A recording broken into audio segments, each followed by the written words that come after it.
What's going on YouTube? It is your boy Ricer Rob coming back at ya, and I actually have the Outback on the quick jacks behind me, big box in front of it, so that can only mean one thing: unboxing. I found on eBay these coilovers for $250. They are so cheap. In fact, they didn't have a brand on them until this box came, and it says pole motor. So I don't know what that means, but it was the cheapest coilover I could find. Currently, the Outback just has some stock struts, and they are starting to make a little bit of noise up front. The rear is also still stock, and a lot of bushings are starting to go in these rear arms. We did get new 1, 2, and 3 arms for the rear suspension, which is on the counter way over there. Oops. Cody traded me the E92 pre-LCI mirrors for his old roof racks. So I did order a key from ECS. It was like 12 bucks, and then put the roof box from the Outback onto Shigo. Eric and his E92 just kind of have me feeling that ski box E92 vibe. I do want to paint it black, just so it's less white and kind of like off, I guess. But looks good, nice and centered, thanks to Matt. And I was just charging the battery up. We just did some NGK 2-step coulter plugs in Shigo, so no more breaking up. I still have to give it a good test rip, but so far so good. Let's see, with the Outback, just got the wheels from Gene for the time being, and we pulled the fogs out of the bumper just so we could start to clean and tint those yellow. But anyways, that's kind of an overview. Oh, JDM bumper is almost done.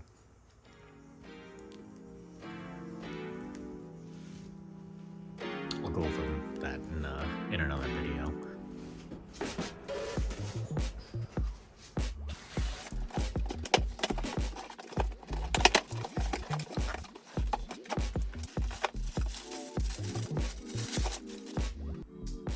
Okay, so this is one of the fronts. Just a steel lower mount. Lock rings are... I don't mind this lock ring, actually. It is a very straight cut, so you can use flatheads, and it's a lot easier to get a grip on stuff. The spring definitely has like a cheaper powder coat on it. It's chipped off in a couple spots. It does have an adjustable camber plate, which I thought was really kind of neat for a cheap eBay coil. And it does not have adjustable damping, so that kind of sucks, but we will see how they go. I'm assuming I'm just going to stiffen the hell out of them, give it a lot of preload on the spring, and then I'm just going to slam it and we'll see what happens. I'm wondering how low these are actually going to go, but we'll find out.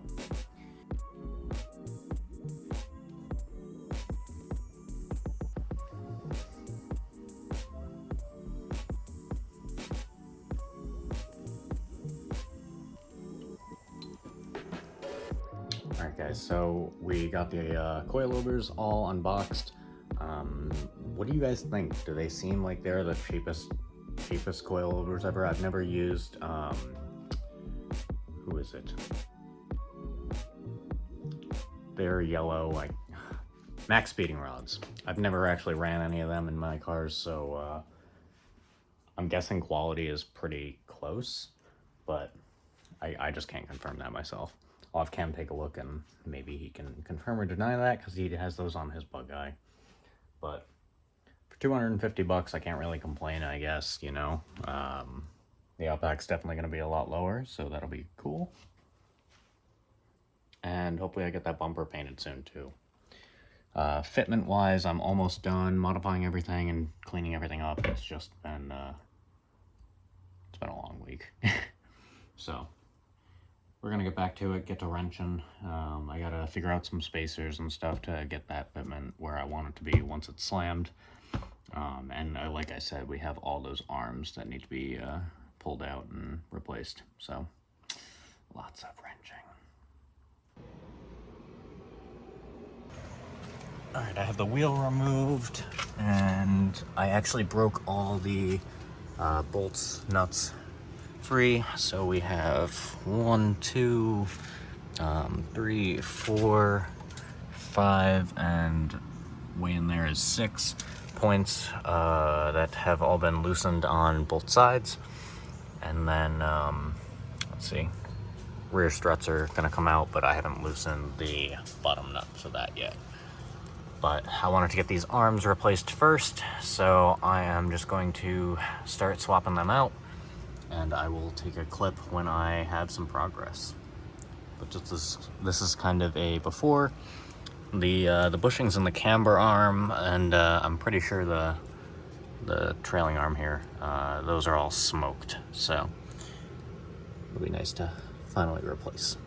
Luckily, all the bolts came loose after a lot of resistance and fighting, but they none of them sheared or anything, so should be good. All right, and then I got the front and rear arms done. I got this kind of the hub side of the camber arm done, but then if I don't know if you can go pick it up, but that guy struck out. I did try heat, so my next guess is just cut it. That's how bad the bushing is. So my idea was to just grab the angle grinder and make a diagonal kind of cut, and hopefully that works. I guess actually I could just cut if I kind of like you know, push this to one side, stick the angle grinder in here, and just cut the bolt. But then I think that nut's still gonna be a problem. I don't know. All right, big impact vice grips. Yay, no cutting. Goodbye. Yeah, let's see if I can.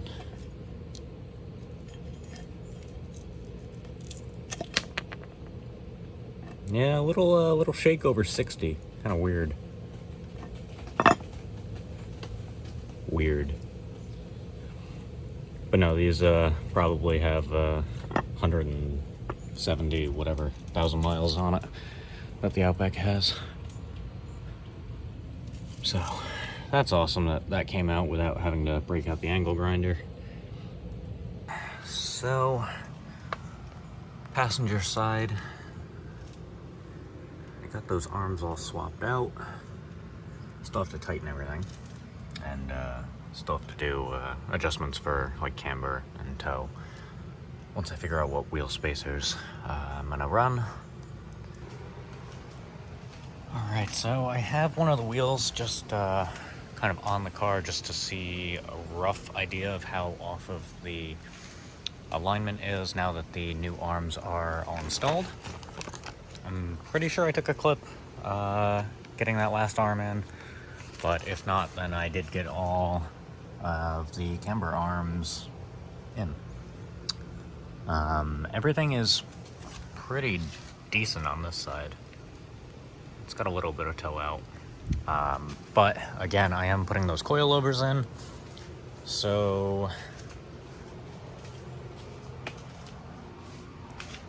it's not the end of the world for now. Just give those headlights a buff, which they look great. And then I do have the JDM bumper off. Actually, I just hit it with some wax and tar remover. That way I can start sanding with the 600 grit. And I'm gonna tape off the black plastic for now and just deal with that later. But we did get from Touch Up Direct some, I want to say it's 37J is satin white, but I could be wrong. So the bumper will be getting paint matched, and then I will actually be respraying the hood at the same time, just to make the blend all nice with the paint. I might even go try and do the fenders as well, try and slap a little bit of Bondo on this one. But I do have the molded monster service front end in the back, so I might just do that in the future too. Not sure. But just waiting for the wax and tar remover to kind of flash off and dry, and then I can start hitting it with the 600 grit. Cam was trying to convince me to cut and fill this little plate, but I don't know. For now, I think I'm gonna leave it. What do you guys think? Comment down below.